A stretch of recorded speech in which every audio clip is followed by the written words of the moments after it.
جود و کرم ہے شہ بطحا تیرا، نہیں سنتا ہی نہیں سنتا ہی نہیں مانگنے والا تیرا۔ میرے کریم سے گر قطرہ کسی نے مانگا، میرے کریم سے گر قطرہ کسی نے مانگا، دریا بہا دیے ہیں دربے بہا دیے ہیں۔ لا ورب العرش، جس کو جو ملا ان سے ملا، لا ورب العرش، جس کو جو ملا ان سے ملا۔ بٹھتی ہے کونین میں نعمت رسول اللہ کی، بٹھتی ہے کونین میں نعمت رسول اللہ کی۔ نعمتیں بانٹتا جس سمت وہ ذیشان گیا، نعمتیں بانٹتا جس سمت وہ ذیشان گیا، ساتھ ہی منشی رحمت کا قلم دان گیا۔ میرے آقا کی تجھ پہ عنایت نہ سہی، میرے آقا کی تجھ پہ عنایت نہ سہی، اور نجدیو کلمہ پڑھانے کا بھی احسان گیا، نجدیو کلمہ پڑھانے کا بھی احسان گیا۔ انہیں مانا انہیں جانا نہ رکھا غیر سے کام، انہیں مانا انہیں جانا نہ رکھا غیر سے کام۔ للہ الحمد، میں دنیا سے مسلمان گیا۔ عشق و محبت، عشق و محبت، اعلیٰ عشق و محبت، عشق و محبت، عشق و محبت، عشق و محبت۔ خالق کائنات مالک کائنات جل جلالہ کے فضل و کرم اور اس کی توفیق سے ایک مرتبہ پھر بزم علم و ادب میں اور آپ جامع تدریس القرآن میں اللہ کے فضل سے حاضر ہیں۔ اللہ جل وعلا سے دعا ہے کہ علم اور ادب کی دولت ہم سب کو زیادہ سے زیادہ عطا فرمائے، کنجوسوں سے ہمیں محفوظ فرمائے اور کنجوسی سے بھی ہمیں بچا کے رکھے۔ ایک ہے کنجوس، ایک ہے کنجوسی، اللہ دونوں سے بچا کے رکھے۔ کنجوس کی صحبت سے بندہ کنجوس ہو جاتا ہے، ٹھیک ہے، کنجوسی سے اس کے بعد بیٹھنے والا بھی کنجوس ہو جاتا ہے۔ تو جو کنجوس ہوتا ہے وہ منحوس ہوتا ہے، ٹھیک ہے۔ تو دعا کیا کرو مالک کنجوسی سے بچائے، اسے کیا کہتے ہیں، بخل سے بچائے، بخیل سے بچائے۔ جسے بخل اور بخیل، یہاں بخیل ہوگا وہاں بخل ہوگا، جہاں بخیل ہوگا وہاں یہ کیسے ہوگا کہ مشتق تو اور مصدر نہ ہو، پتر و ابا جی نہ ہو، عجیب بات ہے، ابا جی کا خون ہی پتر ہے، ٹھیک ہے، اگرچہ ابا جی نظر نہیں آتے لیکن پتر میں نظر آتے ہیں، ٹھیک ہے۔ جہاں بخیل ہوگا اس کے اندر بخل ہوگا، اس کے اندر بخل کے بغیر بخیل کیسے ہو، نہیں سمجھ آئی؟ اور سخاوت کے بغیر سخی کیسے نظر آئے، اور جود کے بغیر جواد کیسے نظر آئے، اور جود کے بغیر اجود کیسے نظر آئے، اور کرم کے بغیر اکرم کیسے نظر آئے، اور شرف کے بغیر اشرف کیسے نظر آئے۔ جہاں اشرف ہوگا وہاں شرف بھی ہوگا، جہاں اکرم ہوگا وہاں کرم بھی ہوگا، اور جہاں سخی ہوگا وہاں سخاوت بھی ہوگی، جہاں کریم ہوگا وہاں کرم ہوگا، اسی طرح جہاں بخیل ہوگا وہاں بخل ہوگا۔ تو جہاں کنجوسی ہوگی وہاں کنجوس بھی ہوگا، کون ہوگا؟ تو اللہ پاک جو اس کے شر سے بھی بچائے۔ تو ہمارے ہاں یہ بھی کہتے ہیں کنجوس اور مکھی چوس، ٹھیک ہے، وہ تو مکھی کو بھی چوس جائے، ٹھیک ہے۔ بات تو ایسے کنجوس ہوتے ہیں کہ وہ اپنے جسم پہ بھی خرچ نہیں کرتے، اپنی ذات پہ بھی خرچ نہیں کرتے، جوڑ کے رکھتے ہیں، بچوں کو بھی خرچ نہ کریں۔ ایک تو وہ کنجوس ہوتا ہے، ایک وہ کنجوس ہوتا ہے کہ جو اپنے پہ تو خرچ کرتا ہے لیکن خدا کے بندوں پہ خرچ نہیں کرتا، ایک یہ کنجوس ہے، ٹھیک ہے، لیکن ہے منحوس ہے کیا؟ منحوس ہے، کیونکہ یہ کنجوس ہے۔ اللہ کو کنجوس پسند نہیں ہے، اللہ کو سخی پسند ہے، اللہ کو کریم پسند ہے، وہ خود بھی کریم ہے، وہ خود بھی عطا کرنے والا ہے، وہی عطا کرنے والا ہے، لیکن جو اس کی عطا سے عطا کرتا ہے مالک اسے اور عطا کرتا ہے اور اس پہ راضی رہتا ہے۔ اس پہ فضل فرماتا ہے، اور یہ سخیوں کے لیے جنت بنائی، کنجوس کے لیے تو پھر جہنم ہے، کنجوسی کرنے والے کے لیے جہنم ہے، اس سے تو لوگ بھی پریشان رہتے ہیں، وہ بات تو پھر سانپ بن کے بیٹھے ہوتے ہیں، وہ مال خرچ نہیں کرتے۔ تو یہ کون ہے؟ کنجوس۔ تو آج کا جو موضوع ہے وہ بھی کرم، دل ہو جائے نرم، ٹھیک ہے، جس کے اندر ہے ورم، ٹھیک ہے، تو ان کا دل بھی ہو جائے نرم، اور بخل سے یہ ہو جائے دور، نکل جائے یہ بھی فطور، ٹھیک ہے، بخل کا، کیونکہ آگے رمضان المبارک آ رہا ہے۔ تو میں نے چاہا کہ امام الانبیاء، فخر الانبیاء اور مفخر موجودات اور صفوت آدمیہ، تتمہ دوران، خاتم النبیین صلی اللہ علیہ وسلم کے جود و کرم کی بات کریں اور حضور کی عطا کی بات کریں۔ تو یہ تو حضور کی عطا ہے، جو یہ سب کچھ ہے، تو یہ کس کی عطا ہے؟ جو نہ مانے وہ اس کی خطا ہے، کیونکہ یہ میرے آقا کی اللہ کی دین سے عطا ہے، اور اتنی عطا ہے کہ وہ سمجھ میں آتی نہیں، سمجھ میں آتی نہیں، بات کو بالکل ہی آتی نہیں، ہمیں یہ سمجھ نہیں آتی کہ کتنی عطا ہے، کتنی عطا ہے۔ پہلے حدیث پاک کا تھوڑا سا مفہوم جو بخاری شریف میں موجود ہے وہ سماعت فرمائیں، پھر اس کے بعد انشاءاللہ شیخ فرید الدین عطار، شیخ فرید الدین عطار رضی اللہ تعالی عنہ اور شیخ سعدی رحمہ اللہ تعالی، دو اللہ کے برگزیدہ بندوں کی نصیحتیں آپ کے سامنے رکھوں گا، پھر آپ کو سمجھ آئے گی کہ سنی کا خالق کائنات جل وعلا سے کتنا گہرا تعلق ہے، اور ولی کسے کہتے ہیں، اور ولی بخل دور کرنے والا ہوتا ہے، ولی کا دسترخوان وسیع ہوتا ہے، کیسے نہ ہو، جو رب کی صفت کے جلوے سے موصوف ہو جاتا ہے وہاں کنجوسی نہیں رہتی، بلکہ کنجوس جو آتا ہے وہ بھی سخی بن جاتا ہے۔ اب دیکھو میرے آقا دو جہاں صلی اللہ علیہ وسلم کے متعلق بخاری شریف میں موجود ہے، کانا رسول اللہ صلی اللہ علیہ وسلم اجود الناس، کانا فعل ناقص، کانا کیا ہے؟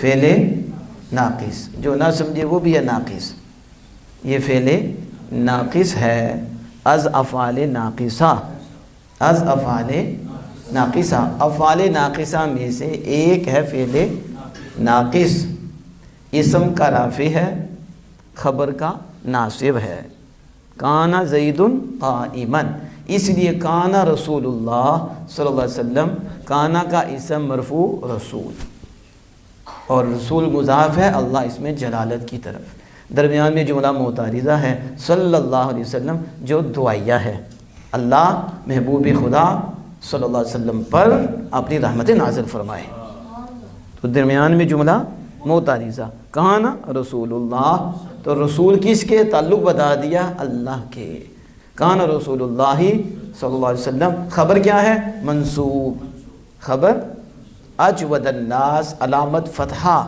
جو اجود کے اوپر ہے، اجود الناس غیر منصرف، غیر منصرف، مضاف بسوئے الناس، بسوئے الناس، جو نہ مانے خناس، سمجھتے ہو نا آپ، جو شیطان ہی نہیں مانے گیا حدیث مصطفیٰ کو، تو اس ترکیب کو کس نے نہیں ماننا جسے پتہ ہی نہیں، ایسے ہی علماء پہ بولتے ہیں، شرم کرنی چاہیے، علماء ہی تو تمہیں بتاتے ہیں، وہی تو سمجھاتے ہیں، وگرنہ تم نے کانا رسول اللہ پڑھو، ٹھیک ہے، کہیں رسول اللہ پڑھو، کہیں اجود الناس، کبھی اجود الناس پڑھو، آپ کو کیا پتا خناس کیا ہے، الناس کیا ہے، یہ تو علماء بتاتے ہیں، کانا رسول اللہ صلی اللہ علیہ وسلم اجود الناس، رسول اکرم صلی اللہ علیہ وسلم سب لوگوں سے زیادہ عطا کرنے والے تھے، سب لوگوں سے زیادہ، یعنی حضور کا جود و کرم اللہ کے بعد سب سے زیادہ، سب سے زیادہ تھا، اور پھر کتنا کو زیادہ تھا، اللہ اکبر کبیرہ۔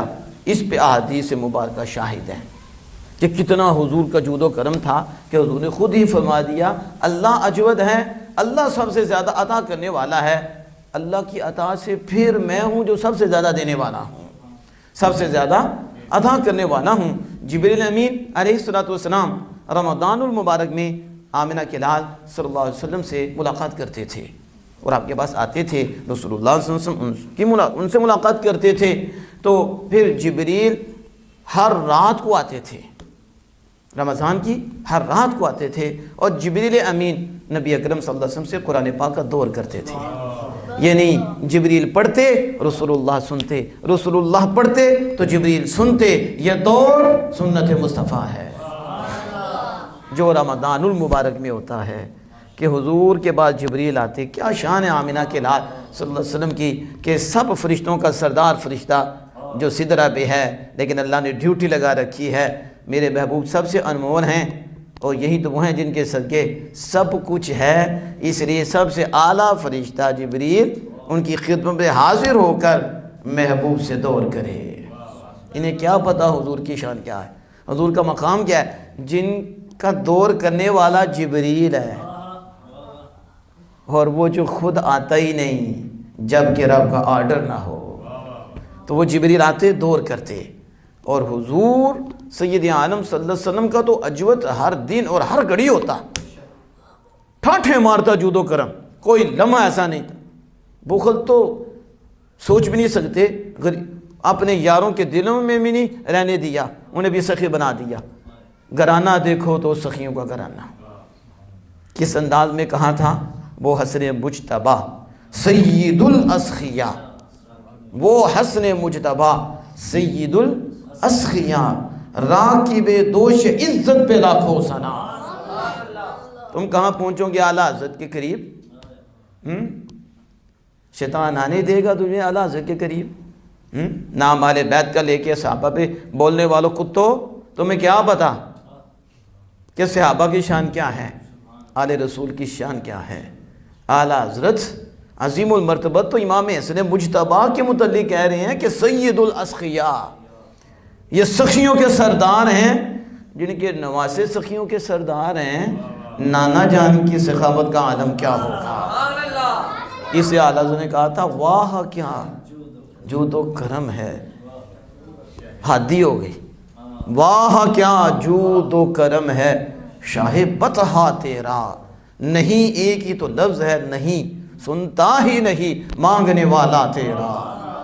آپ کی بارگاہ میں لا نہیں ہوتا، نہیں ہوتی، ہاں ہی ہاں ہیں، لیکن خاموشی ہے، لا نہیں ہے۔ بس حضور کی بارگاہ میں جو آتا ہے وہ پاتا ہے۔ تو کہا اجود، سب سے زیادہ عطا کرنے والے۔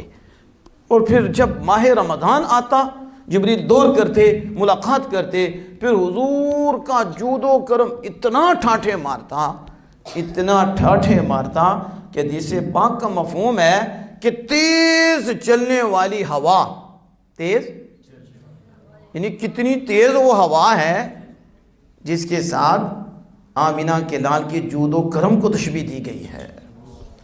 تیز چلنے والی ہوا سے بھی زیادہ حضور بلائی عطا کرنے والے تھے، حضور خیرات فرمانے والے تھے۔ اتنی تیز ہوا بھی نہیں جتنی حضور صلی اللہ علیہ وسلم کی سخاوت تھی، جتنا حضور صلی اللہ علیہ وسلم کا جود و کرم تھا۔ آپ سمجھ رہے ہیں؟ اب آؤ پھر ہم اسی کی طرف دوبارہ پلٹ کے آئیں گے۔ شیخ فرید الدین عطار رحمہ اللہ تعالیٰ فرماتے ہیں، اے بھائی سخاوت میں کوشش کر، کیا اے برادر در سخا کوش، کس میں؟ کوش ہے، گوش نہیں، ٹھیک ہے؟ تو گوشت بھی نہیں، کوش، کوشیدن، سمجھتے نا آپ کوشیدن سے، اور اسی سے کوشد ہے، اور دال کو ہٹا کر امر بنا لو یا کوشی سے بنا لو کوش، یعنی کوش بھی بندہ کوشی سے ہی ہے۔ نہیں سمجھ آئی؟ محنت کرو گے تو امر بنے گا نا۔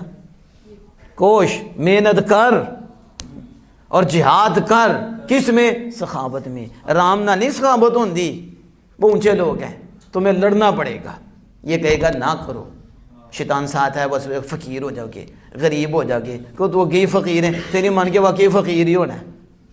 ظاہر ہے شیطان فقیر ہے تو تیری مان کے تو فقیر ہی ہونا ہے، تو ذلیل ہے، رسوا ہے۔ ہمیں بھی کرنا چاہتا ہے، ظالم عطا سے فقیر نہیں ہوتا، عطا تو رب کی صفت ہے، وہ جس پہ کرم فرماتا ہے وہ بھی سخی ہو جاتا ہے، وہ بھی عطا کرنے والا ہو جاتا ہے۔ تو میں اے بھائی سخاوت میں کیا کر، کوشش کر، جب تک ہو سکے۔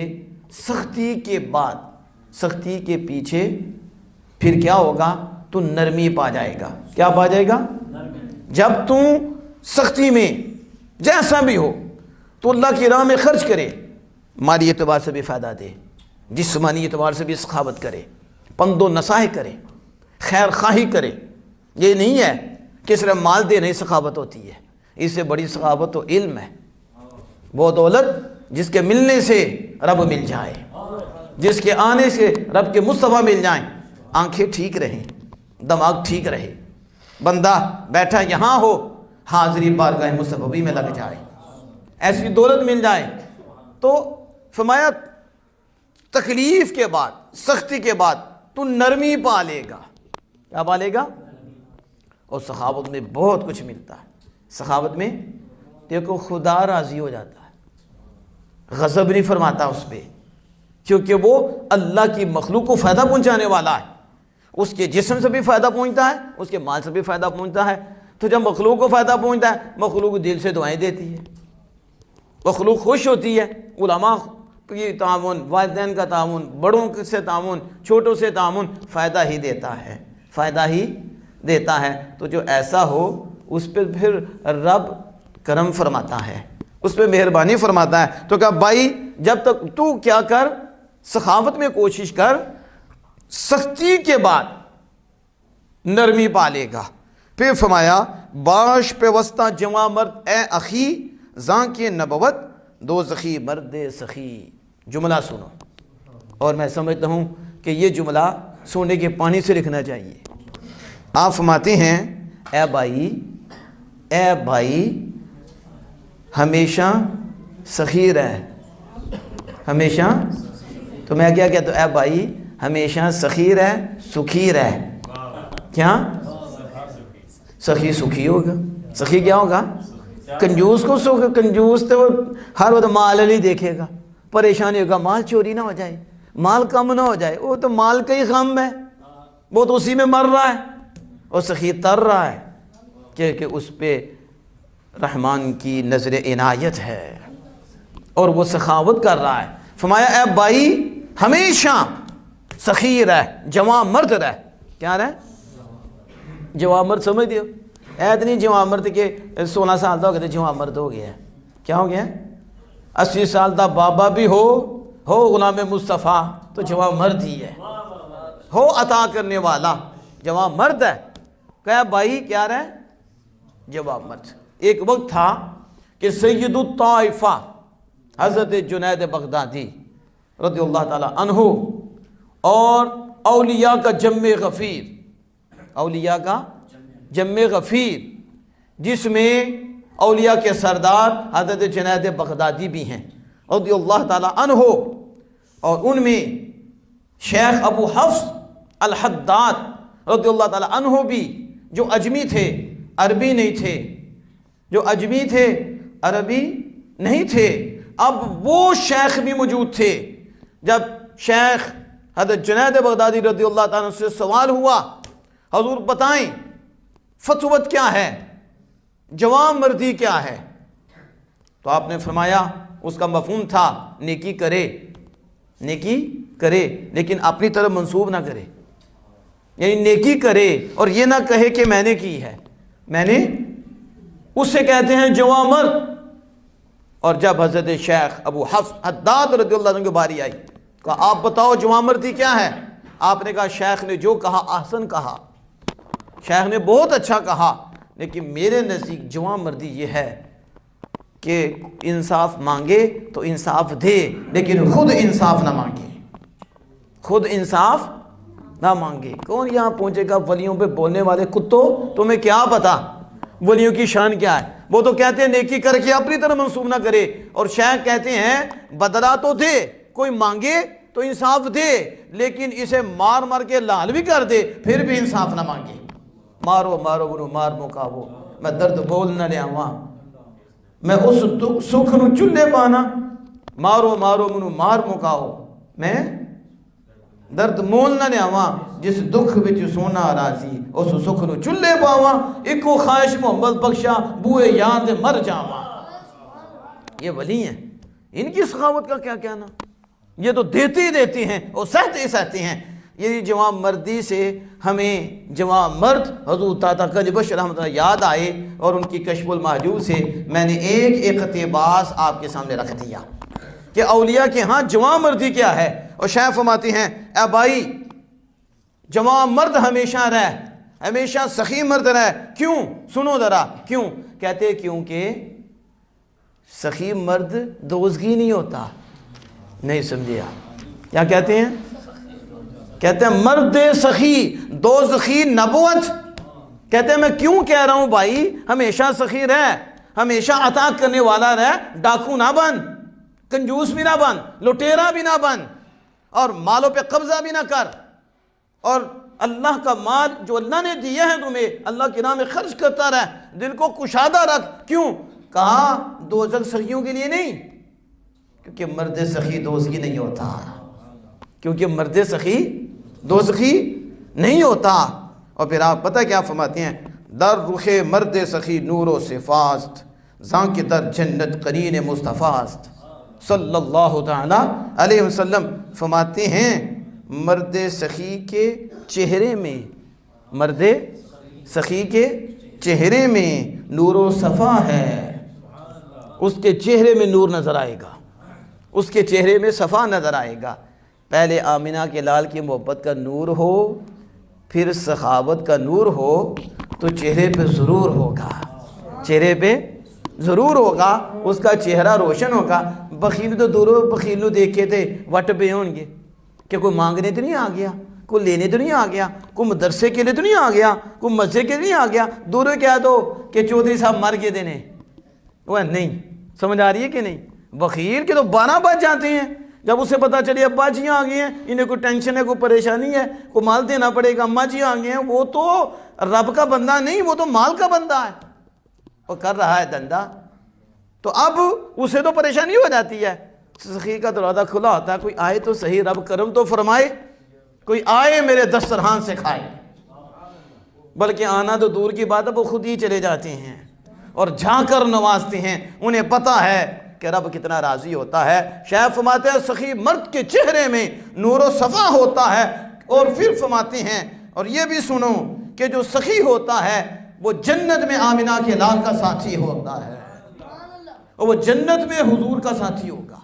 کس کا؟ سنو، سخی مرد جنت میں کس کا ساتھی ہوگا؟ شیخ فرماتے ہیں جنت میں قرین مصطفیٰست، نبی اکرم صلی اللہ علیہ وسلم کا ساتھی۔ حق تعالی بردر جنت نوشت، این کے جائے اسخیا باشد بہشت۔ شیخ فرماتے ہیں اللہ تعالیٰ نے جنت کے دروازے پہ لکھا ہے، جنت کے دروازے پہ لکھا ہے کہ یہ جنت سخیوں کی جگہ ہے۔ کس کی جگہ ہے؟ بولو تو صحیح، جنت دروازے پہ کی لکھا ہے؟ اونچی بولو۔ یہ جنت سخاوت کرنے والوں کی جگہ ہے۔ کس کی جگہ ہے؟ اندازہ لگاؤ۔ پھر فرماتے ہیں اسخیا رابا جہنم کارنیس، جائے ممسک جز درون نارنیس۔ فرمایا کہ اسخیاں کا جہنم سے کیا کام، اور سخیاں دا جہنم نہ کی کام ہے، اور انہیں کیا ہے غم؟ کیونکہ ان پہ ہے رب رحمان کی رحمت کہ وہ کنجوس نہیں ہیں، وہ اللہ کی راہ میں دینے والے ہیں۔ فرمایا اسخیاء کے لیے جہنم کا کیا کام؟ ہاں جہنم بنی ہے کن کے لیے؟ کہا بخیلوں کے لیے۔ یہ نہیں کہ صرف بخیلوں کے لیے، آئیں کو فتوے لگانا رہے فتوے لگا دیں۔ شیخ فرماتے ہیں جائے ممسک، بخیل کی جگہ جز درون نار نیس، بخیل کی جگہ جہنم کے علاوہ کوئی نہیں ہے، یعنی نیکوکاروں کی سخیوں کی جگہ جنت ہے اور بخیل کی جگہ جہنم ہے۔ اب آپ فرماتے ہیں کار اہل بخر را تلبیز دان، در جہنم ہندم ابلیس دان۔ فرماتے ہیں کہ بخیلوں کا کام دھوکہ جان، بخیلوں کا کام دھوکہ جان، اور جہنم میں ابلیس کا ساتھی جان۔ جو سخی ہے ان کے ساتھی آمنہ کے لان ہیں، جو کنجوس ہے شاہ فرماتے ہیں ان کا ساتھی شیطان ہے۔ اسے جہنم میں شیطان کا ساتھی جان، ابلیس کا ساتھی جان۔ ہیچ ممسک نہ گزرت سوئے بہشت بلکہ باؤ کے رسد بوئے بہشت۔ شاہ فرماتے ہیں بخیل جہنم کی طرف گزر ہی نہیں سکتا، جنت کی طرف جا ہی نہیں سکتا۔ کہتے ہیں جانا تو بڑی دور کی بات ہے، وہ تو جنت کی خوشبو بھی نہیں پا سکتا۔ کس کی؟ یہ ہیں شیخ فرید الدین عطار، جنہیں پہ ہیں خدا مہربان، یہ ہیں ولی۔ کہتے ہیں بخیل جنت کی طرف جا نہیں سکتا، بلکہ کہتے ہیں جنت کی خوشبو نہیں پا سکتا، جنت کی خوشبو نہیں پا سکتا۔ آنکھ می خانت مرعورا سقر اہل کبر و بخر را باشد مقر۔ اور جس کو جہنم بلاتی ہے، جہنم وہ اہل کبر اور تکبر والا اور بخل والے کے لیے مقر، یعنی سقر متکبر اور بخیل کی جگہ ہے۔ جہنم کس کی جگہ ہے؟ متکبر اور بخیل کی جگہ ہے۔ اے بیٹے در مردمی مشہور باش، اے بیٹے سخاوت میں مشہور ہو جا۔ کس میں؟ لوگوں کے لیے نہیں کرنی، لیکن اللہ دل میں ڈال دے گا، لوگ تمہیں سخی کہیں گے۔ فرمایا سخاوت میں مشہور ہو، بخل میں نہیں، سخاوت میں مشہور ہو۔ از بخیلی وسط تکبر دور باش، بخیلی اور تکبر سے دور رہ، بخیلی سے بھی اور تکبر سے بھی دور رہ۔ فرماتے ہیں با سخا باش و تواضع پیش گیر تا شود روئے دلت بدر منیر۔ کا سخاوت کے ساتھ رہ، کس کے؟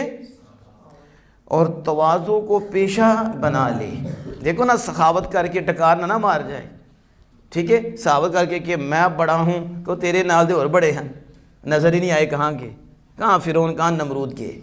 تکبر نہ آئے، اللہ کے لیے دے اور سمجھے کہ میں ان کا محتاج ہوں، یہ میرے آقا ہیں، اور میں ان کا خادم ہوں اور یہ مخدوم ہیں۔ اندر ذرا جراثیم نہ آئے، کہا سخاوت کے ساتھ بھی رہ اور عاجزی پیشہ اختیار کر۔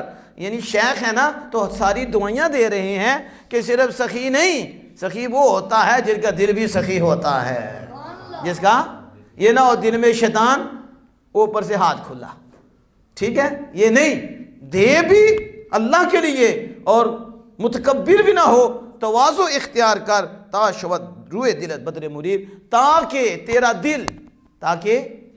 دل 14ویں رات کا چاند ہو جائے۔ کیا ہو جائے؟ بدر منیر ہو جائے۔ یعنی جب سخاوت کرے گا اور جھکتا جائے گا، اللہ کے کرم سے ہے، اللہ کے کرم سے ہے، تکبر دور تک نہیں آئے گا، تو تیرا دل جیسے 14ویں رات کا چاند چمک رہا ہوتا ہے ایسا ہی چمک جائے گا۔ اب سمجھ آ رہی ہے؟ تو کس کی بات ہو رہی ہے؟ سخاوت کی، اور اس کے ساتھ بخل کی۔ اب سنو شیخ سعدی رحمہ اللہ تعالیٰ علیہ کس انداز میں فرماتے ہیں۔ اب فرماتے ہیں کہ حکیم را پرسیدند، حکیم حکیم آدھی بات کر دینے، نہیں سمجھ آئی؟ بخیل بخیلاں دی کریں گے، چوڑے چوڑیاں دی کریں گے، بے ادب بے ادبوں کی کریں گے، جو آمنہ کے لال سے محبت کرتے ہیں وہ آمنہ کے لال کی کریں گے۔ حکیم سے لوگوں نے پوچھا، دانا سے لوگوں نے پوچھا، السخاوت و شجاعت کے کدام بہتر است؟ سخاوت بہتر ہے یا بہادری بہتر ہے؟ کیا پوچھا؟ پوچھنے والے بھی دیکھو نا کیسے تھے۔ حج پوچھنے والے کسی نے سمجھ آئے تو پوچھنا، بلکہ کہتے ہیں ہم خود مبلغ ہیں، ٹھیک ہے، ہم خود پڑھے ہوئے ہیں، ایسی کسی کو ابا جی تسی بیٹھے رہو پیچھے، ٹھیک ہے، تو ہم تو پتہ ہی کوئی نہیں، اے نہیں جمع آجے، اسے پتہ ہے، اور 70 سال کے ابا جی کو کوئی پتہ نہیں، اور اماں جی ان کو کوئی پتہ نہیں، زمانہ دیکھ لیا، باپ نے دیکھ لیا، لیکن زبان دیکھو کیسی ہے۔ لیکن ہم جب کتابیں پڑھتے ہیں نا تو ہمیں نظر آتا ہے بڑے سے بڑے بھی پوچھتے تھے، سوال کرتے تھے، پھر ہیرے موتی آتے تھے۔ تو حکیم سے پوچھا، دانا سے پوچھا، بتاؤ سخاوت بہتر ہے یا شجاعت بہتر ہے؟ آگے سنو جواب، گفت آن کسرا کے سخاوت است بشجاعت حاجت نیست۔